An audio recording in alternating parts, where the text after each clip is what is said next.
Bonjour à tous. Laisse-moi te poser une question directe. Tu veux devenir riche, vraiment riche, pas juste gagner un peu plus d'argent à la fin du mois, mais construire une vraie liberté financière. Le genre de liberté où tu te réveilles le matin et c'est toi qui décides de ta journée. Si ta réponse est oui, alors reste avec moi. Parce que ce que je vais te dire dans cette vidéo, la plupart des gens ne veulent pas l'entendre. Je me souviens d'une chose que Robert Kiyosaki a dite un jour. Une phrase simple, presque brutale. Il dit « La richesse n'est pas un cadeau. C'est le résultat de sacrifices que la majorité refuse de faire. » Et quand j'ai entendu ça, j'ai compris pourquoi tant de gens restent bloqués toute leur vie. Ce n'est pas un manque d'intelligence, ce n'est pas la malchance, ce n'est pas le système, c'est qu'ils n'ont jamais été prêts à payer le vrai prix. Parce que oui, la richesse a un prix. Et ce prix, il ne se paie pas toujours en argent. Il se paie en choix, en renoncement, en sacrifice que tu dois faire consciemment si tu veux vraiment changer de niveau. Dans cette vidéo, je vais te parler des 9 sacrifices obligatoires selon Kiyosaki. 9 choses que tu dois absolument abandonner si tu veux un jour construire la vie que tu mérites. Alors, installe-toi et écoute bien. Sacrifice 1. La façon dont tu distribues de l'argent à ta famille. Écoute, je vais te dire quelque chose qui va peut-être te mettre mal à l'aise. Et c'est tant mieux, parce que si ça te met mal à l'aise, c'est que quelque part, tu sais que c'est vrai. Je me rappelle d'un ami, brillant, ambitieux, le genre de gars qui avait vraiment quelque chose en lui. Chaque fois qu'il commençait à décoller, à mettre un peu d'argent de côté, à construire quelque chose, il y avait un appel. La sœur qui a besoin d'argent pour payer le loyer, le cousin qui a un problème urgent, la mère qui dit que la famille traverse une période difficile. Et lui, fidèle à lui-même, il donnait, toujours, sans compter. Résultat, 3 ans plus tard, il était exactement au même endroit qu'au début. Et tu sais ce qui est triste dans cette histoire? Ce n'est pas qu'il aidait, c'est qu'il croyait vraiment aider. Voilà le piège dont personne ne parle franchement. On t'a appris que la famille, c'est sacré, que tu dois être là, que si tu as un peu d'argent et que les tiens souffrent, tu es obligé de tendre la main. C'est ancré profondément en toi. C'est culturel, c'est émotionnel. Je comprends. Mais arrête-toi une seconde et pose-toi cette question honnêtement. Est-ce que les problèmes dans ta famille ont vraiment changé après tout ce que tu as donné? Ou est-ce que les mêmes problèmes reviennent, encore et encore, comme une marée qui ne recule jamais vraiment? C'est là que Kiyosaki frappe fort. Parce qu'il dit une chose simple, presque brutale. Donner du poisson à quelqu'un tous les jours, ce n'est pas l'aider, c'est l'emprisonner. Pense-y comme ça. Imagine que tu veux traverser une rivière et chaque fois que tu fais 3 pas en avant, quelqu'un t'attrape par la cheville et te ramène en arrière. Pas par malveillance, juste parce qu'il a besoin de toi, parce qu'il a peur, parce qu'il s'est habitué à ce que tu sois là. Tu vas traverser cette rivière, toi? La réponse, tu la connais déjà. Alors ce que Kiyosaki dit, ce n'est pas « abandonne ta famille ». Non, c'est bien plus intelligent que ça. Il dit « travaille sur toi d'abord, construis quelque chose de solide, atteins un niveau où tu peux vraiment faire la différence. Et ensuite, au lieu de donner de l'argent qui disparaît en quelques jours, tu vas leur transmettre quelque chose qui dure. Une compétence, un état d'esprit, une méthode. Tu vas leur apprendre à pêcher. Et crois-moi, une personne qui sait pêcher ne reviendra plus jamais te demander du poisson. La vraie générosité, ce n'est pas de te vider pour les autres. C'est de te construire tellement fort que tu deviens une référence, un modèle, une élévation pour tous ceux qui t'entourent. Tu ne peux pas verser de l'eau d'un verre vide. Commence par te remplir toi-même, réussis et tu sauveras toute la famille. Sacrifice 2. Les boîtes de nuit, les sorties, les soirées nocturnes. Laisse-moi te poser une question directe, pas pour te juger, juste pour qu'on soit honnête ensemble. La dernière fois que tu es rentré à 4 heures, 5 heures, 7 heures du matin d'une soirée, qu'est-ce que tu as construit ce jour-là? Qu'est-ce que tu as avancé? Qu'est-ce qui a changé dans ta vie? Prends le temps d'y répondre vraiment. Je me souviens d'un gars que je connaissais, le genre de personne qui avait des idées plein la tête. Il parlait tout le temps de ses projets, de ce qu'il allait faire, de l'argent qu'il allait gagner. Vraiment, quand tu l'écoutais, tu y croyais. Il avait quelque chose. Mais chaque vendredi soir, c'était la même histoire. La boîte, les amis, l'ambiance. Et le samedi matin, pendant que certains se levaient tôt pour travailler sur leurs projets, lire, avancer, lui dormait jusqu'à 15 heures, complètement à plat. Le dimanche, il récupérait encore, et le lundi, il recommençait la semaine épuisée, la tête dans le brouillard. Ça a duré des années entières. Et ses projets, ils sont restés exactement là où il les avait laissés, dans sa tête. Voilà ce que personne ne te dit clairement sur les sorties nocturnes. Ce n'est pas juste une question de fatigue. C'est bien plus profond que ça. Ton cerveau, il a besoin de sommeil pour fonctionner. Pas pour le plaisir, pour survivre. C'est pendant que tu dors que ton cerveau consolide les informations, régénère ses cellules, prépare ta capacité de réflexion pour le lendemain. C'est scientifique. Ce n'est pas une opinion. Alors, quand tu rentres à 7 heures du matin régulièrement, tu ne te reposes pas juste un peu moins. Tu détruis littéralement ta capacité à penser clairement, ta créativité, ta concentration, ta prise de décision, tout ce dont tu as besoin pour construire quelque chose de réel. Et au-delà du sommeil, il y a le temps. Ce truc qu'on sous-estime toujours. Une nuit dehors, c'est facilement 6, 7, 8 heures. Multiplie ça par 52 week-ends dans l'année. Fais le calcul toi-même. Ce sont des centaines d'heures qui partent en fumée. Des centaines d'heures que quelqu'un d'autre, quelque part, utilise pour construire ce que toi tu rêves encore d'avoir. Il y a une phrase qui m'a vraiment frappé un jour, et je ne l'ai jamais oubliée.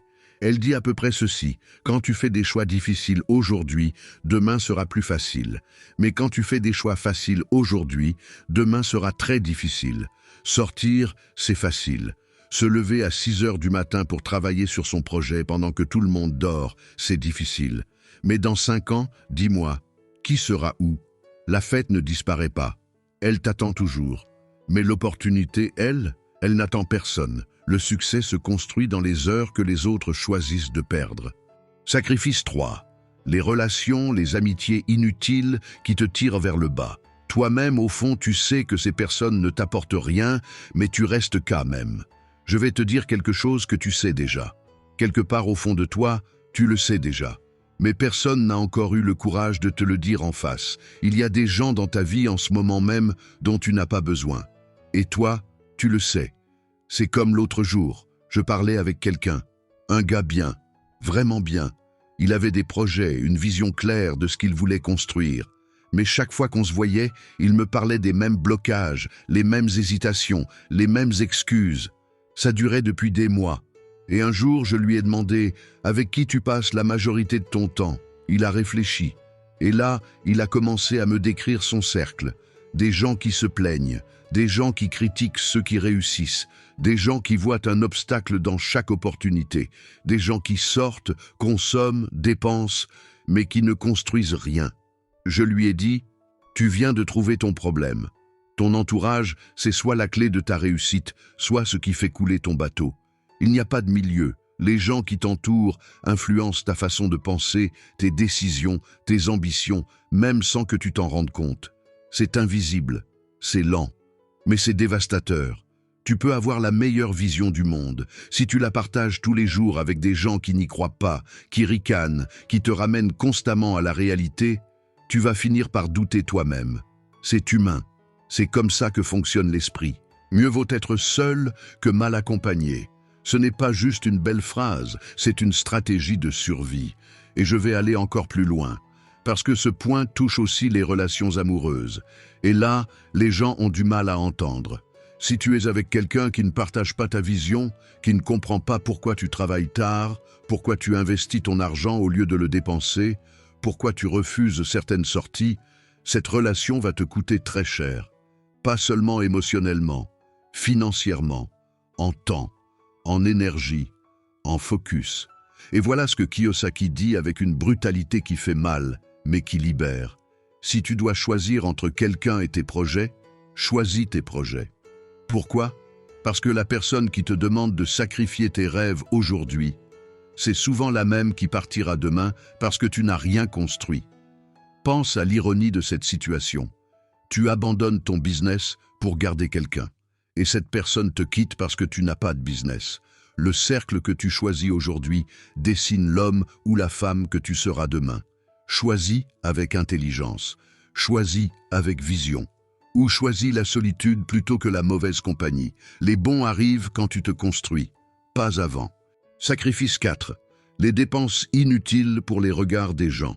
Laisse-moi te poser une question un peu gênante. La dernière grosse dépense que tu as faite, c'était vraiment pour toi? Ou c'était pour ce que les autres allaient penser de toi? Sois honnête, juste avec toi-même. Je me rappelle d'un gars, il venait de décrocher son premier vrai salaire, pas énorme, mais correct. De quoi commencer à construire quelque chose de solide.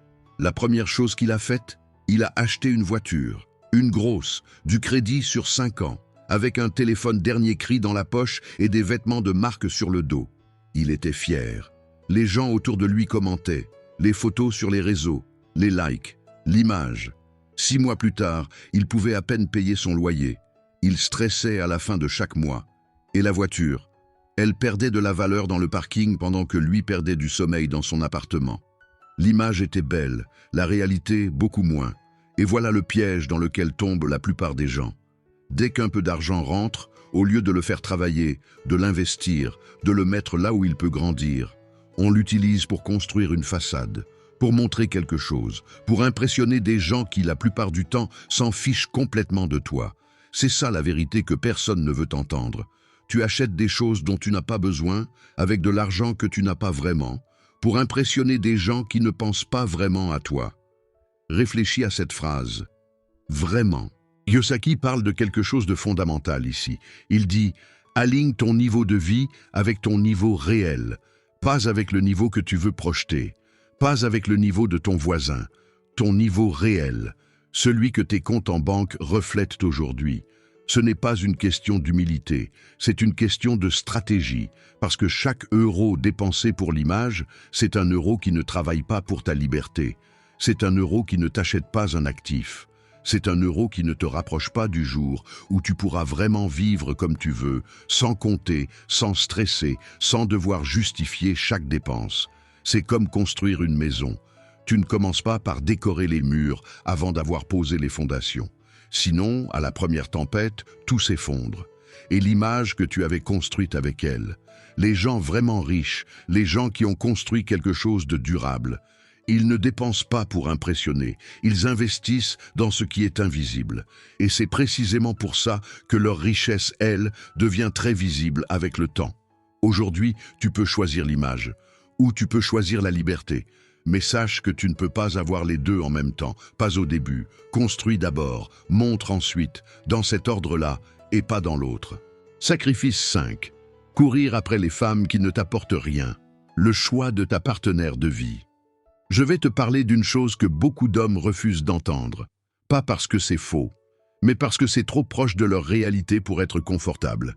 Écoute-moi bien, je connais un gars, ambitieux, déterminé, le genre qui se levait tôt, qui travaillait tard, qui avait une vision claire de là où il voulait aller. Il commençait à voir les premiers résultats. Un peu d'argent qui rentrait, un projet qui prenait forme, les gens autour de lui commençaient à le remarquer. Et c'est exactement là que tout a basculé. Avec le début du succès est venue l'attention. Et avec l'attention sont venues les femmes. Et lui, au lieu de rester focus sur ce qu'il construisait, il a commencé à courir après cette nouvelle forme de validation. Les sorties, les dépenses pour impressionner, l'énergie, le temps, l'argent, tout y est passé. 2 ans plus tard, le projet était mort. L'argent était parti. Et les femmes qu'il cherchait à impressionner, elles étaient parties aussi. Voilà ce que Kiyosaki dit avec une franchise qui dérange. Le plus grand piège qu'un homme puisse tomber au moment où il commence à réussir, c'est de mal orienter son énergie.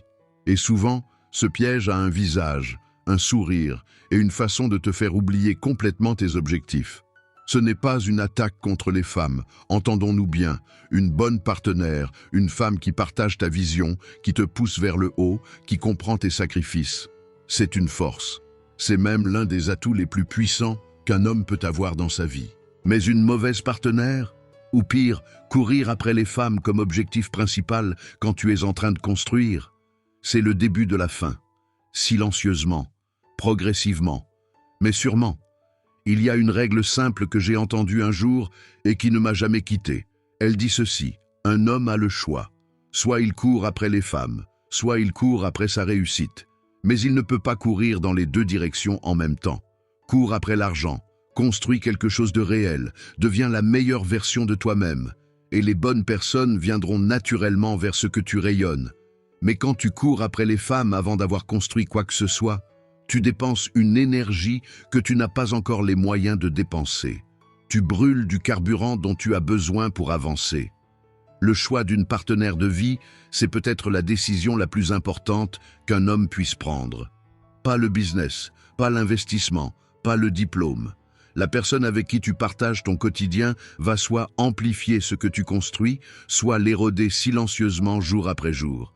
Choisis avec ta tête autant qu'avec ton cœur. Et surtout, construis d'abord, le reste suivra. Sacrifice 6. Sacrifier la sécurité et le confort. Laisse-moi te dire quelque chose que la société ne te dira jamais ouvertement. Le confort est le piège le mieux déguisé qui existe, parce qu'il ne ressemble pas à un piège. Il ressemble à une solution. Il ressemble à la sagesse. Il ressemble même à la responsabilité. C'est comme l'autre jour, je parlais avec quelqu'un qui avait un projet, un vrai projet, quelque chose qui le faisait vibrer depuis des années. Il en parlait avec une énergie dans les yeux que je ne lui voyais jamais autrement. Mais à chaque fois qu'on abordait le sujet, il y avait un mais. Mais j'ai besoin de stabilité. Mais ma famille compte sur moi. Mais si ça ne marche pas? Et un jour, je lui ai demandé directement, « Est-ce que tu es heureux dans ce que tu fais là ?» Silence. Un long silence. Et dans ce silence, j'ai eu ma réponse. On vit dans une société qui t'a conditionné depuis tout petit à chercher la sécurité avant tout. Trouve un CDI, assure un salaire fixe, ne prends pas de risques, sois raisonnable. Et pendant ce temps, tu regardes ta passion de loin, tu la mets de côté, tu te dis plus tard. Mais le plus tard devient des mois, les mois deviennent des années. Et un jour, tu te réveilles avec un salaire stable, une vie stable, et un vide à l'intérieur que tu n'arrives plus à expliquer. Kiyosaki parle de ça. Il dit que sacrifier le confort, c'est l'un des actes les plus courageux qu'un être humain puisse poser. Parce que sortir de ta zone de confort dans cette société, ça veut dire accepter d'être jugé, pointé du doigt, incompris. Pourquoi tu quittes ton travail alors que tu gagnais bien? Pourquoi tu prends ce risque? Tu es sûr de ce que tu fais, et là, tu dois avoir les épaules assez larges pour encaisser tout ça. Et continuer quand même. Il y a une phrase qui me suit depuis longtemps. Elle dit « On ne meurt pas quand on arrête de respirer, on meurt quand on arrête de trouver du sens à ce qu'on fait. Et le sens, tu ne le trouveras jamais dans quelque chose qui ne te parle pas. Tu peux avoir le meilleur salaire du monde. Si chaque matin tu te lèves sans envie, sans feu, sans direction, tu es déjà en train de mourir lentement, juste confortablement. Alors oui, il faut parfois choisir quelque chose qui paye moins aujourd'hui. Quelque chose qui fait peur, quelque chose que les autres ne comprennent pas encore, mais quelque chose qui te ressemble, quelque chose qui te fait avancer avec de l'énergie réelle, quelque chose que tu pourras partager fièrement avec ta famille, pas juste un titre sur une carte de visite. Le vrai risque dans la vie, ce n'est pas de sortir du confort, c'est d'y rester trop longtemps. Sacrifice 7. S'éloigner des objets chers. Je vais te parler d'un piège brillant, littéralement brillant, et c'est exactement pour ça qu'il est si dangereux. Je me souviens d'une personne que je connaissais, pas riche, pas pauvre non plus, le genre qui galère un peu mais qui s'en sort. Un jour, il reçoit une petite prime, pas énorme, mais suffisante pour souffler un peu, peut-être mettre de côté, commencer à construire quelque chose. Tu sais ce qu'il a fait? Il s'est acheté une montre, une belle montre, le genre qui brille au poignet et qui fait tourner les têtes. Et après la montre, des sneakers en édition limitée. Et après les sneakers, un week-end dans un bel hôtel pour se récompenser. En 3 semaines, la prime avait disparu. Et la montre était toujours là, belle, brillante et complètement inutile pour son avenir. Voilà l'une des erreurs les plus courantes que je vois chez les gens qui restent pauvres toute leur vie. Pas parce qu'ils ne gagnent pas d'argent, mais parce qu'ils vivent systématiquement au-dessus de leurs moyens. Ils achètent ce qui leur plaît dans l'instant, sans jamais penser aux conséquences, sans jamais se demander « est-ce que cet achat me rapproche ou m'éloigne de là où je veux aller ?» Et la réponse, la plupart du temps, tu la connais déjà avant même de poser la question. Tu la connais, mais l'objet brille trop fort pour que tu l'écoutes. Kiyosaki est direct là-dessus. Il dit, quand tu es en train de construire un patrimoine, éloigne-toi des objets brillants. Ce n'est pas une punition, ce n'est pas une vie de privation, c'est une stratégie. C'est choisir consciemment de différer une satisfaction immédiate pour une liberté future bien plus grande. Parce que le luxe véritable, ce n'est pas la montre au poignet. C'est de se réveiller un matin sans alarme, sans patron, sans stress de fin de mois. Ça, c'est le vrai luxe. Mais ce luxe-là, il ne s'achète pas en une transaction. Il se construit, patiemment, méthodiquement, euro par euro. La règle est simple. Avant tout achat important, pose-toi une seule question. Est-ce que cet objet est prévu dans mon plan? Est-ce que j'ai planifié cette dépense ou est-ce que je réagis à une envie du moment? Parce que la différence entre quelqu'un qui construit de la richesse et quelqu'un qui reste bloqué toute sa vie, ce n'est pas forcément le salaire. C'est souvent juste ça, la capacité à planifier ses dépenses, la discipline d'épargner en priorité avant de dépenser. Épargne d'abord, dépense ensuite. Dans cet ordre, les objets brillants disparaissent, ils se démodent, ils perdent de la valeur. Mais l'argent que tu as mis de côté, lui, commence à travailler pour toi. Et un jour, il te paiera tout ce que tu voulais, en mieux et sans culpabilité. Sacrifice 8. Abandonner l'impatience. Laisse-moi te dire quelque chose d'honnête. La génération d'aujourd'hui est peut-être la plus ambitieuse que le monde ait jamais vue, mais elle est aussi peut-être la plus impatiente. Et cette impatience, elle détruit plus de projets que n'importe quel obstacle extérieur. Je vois ça tout le temps. Des jeunes qui se lèvent un matin avec une idée, une vraie idée, quelque chose qui pourrait fonctionner. Et la première question qu'ils posent, ce n'est pas comment je construis ça solidement. Non. La première question, c'est combien de temps avant que ça rapporte? Et si la réponse dépasse 6 mois, ils abandonnent avant même d'avoir commencé. Ou pire, ils cherchent autre chose, quelque chose de plus rapide, sans risque, qui marche tout de suite. Et ils passent leur temps à chercher ce business miracle, cette formule magique, ce raccourci qui n'existe pas. C'est comme quelqu'un qui plante une graine aujourd'hui et qui revient demain matin avec une pelle pour déterrer la terre et vérifier si ça a poussé. Et quand il ne voit rien, il se dit que ça ne marche pas, que ce n'est pas le bon endroit, que la graine était mauvaise, mais la graine était parfaite, il lui fallait juste du temps. Kiyosaki dit une chose que beaucoup de jeunes ne veulent pas entendre. La réussite prend du temps, toujours. Il n'existe pas de business sans risque qui marche rapidement. Cette phrase n'existe pas dans le monde réel, elle existe dans les publicités, elle existe dans les promesses de gens qui veulent te vendre quelque chose. Mais dans la vraie vie, dans la construction réelle d'une richesse durable, il n'y a pas de raccourci. Les plus grandes fortunes du monde ont été construites sur des années, parfois des décennies. Des gens qui ont tenu quand tout le monde autour d'eux abandonnait. Des gens qui ont continué à arroser leurs graines même quand ils ne voyaient rien pousser. Et le problème avec l'impatience, c'est qu'elle ne vient pas seule. Elle amène le découragement. Elle amène les mauvaises décisions. Elle te pousse à sauter d'une idée à l'autre sans jamais aller au bout de rien. Et à la fin, tu as touché à tout. Mais tu n'as rien construit. 1 an sur un projet sérieux vaut 1000 fois mieux que 10 projets abandonnés en cours de route. Alors si tu es jeune et que tu lis ça aujourd'hui, entends ce message clairement. Tu as le temps. C'est ta plus grande richesse. Pas l'argent, pas les connexions, le temps.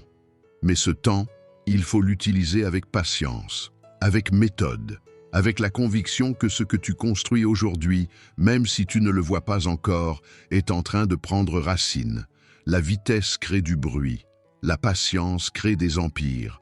Sacrifice 9, abandonner la mentalité de la facilité, vouloir que tout soit facile. Tu sais ce qui m'a frappé un jour?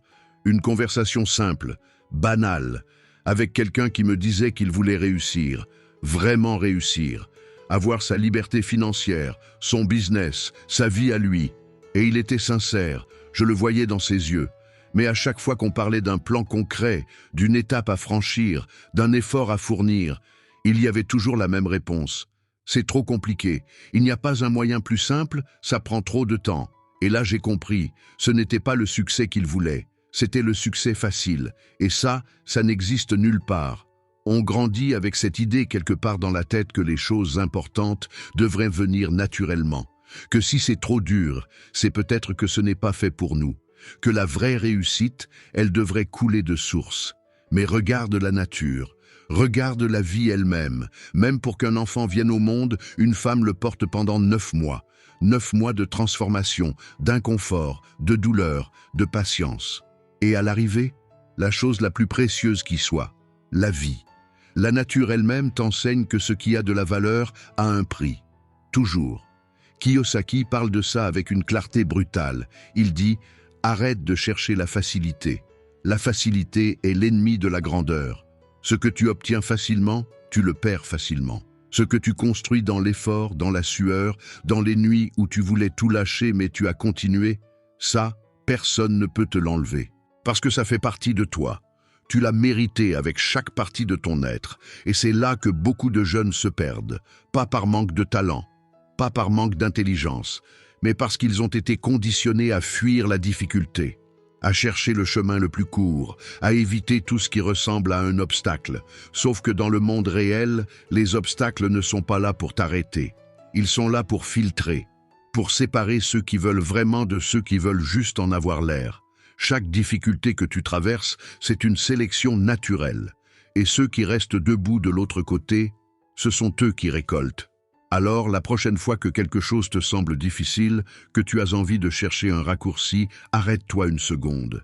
Et dis-toi que cette difficulté que tu ressens, c'est exactement le signe que tu es sur le bon chemin, que tu es en train de construire quelque chose de réel, quelque chose de solide. Les choses faciles se ressemblent toutes, les choses difficiles, elles, te ressemblent à toi. Et c'est ça qui fait toute la différence. Voilà. Ces 9 sacrifices, c'est le vrai prix de la richesse. Personne ne te le dira dans une publicité. Personne ne te le vendra dans une formation miracle. Mais les gens qui ont vraiment réussi, ceux qui ont construit quelque chose de solide et de durable, ils ont tous payé ce prix. La question maintenant, elle est simple. Elle est directe. Est-ce que tu es prêt à payer? Parce que la vie ne attend personne. Chaque jour qui passe est une décision. Soit tu choisis le confort aujourd'hui, soit tu choisis la liberté demain, le choix t'appartient.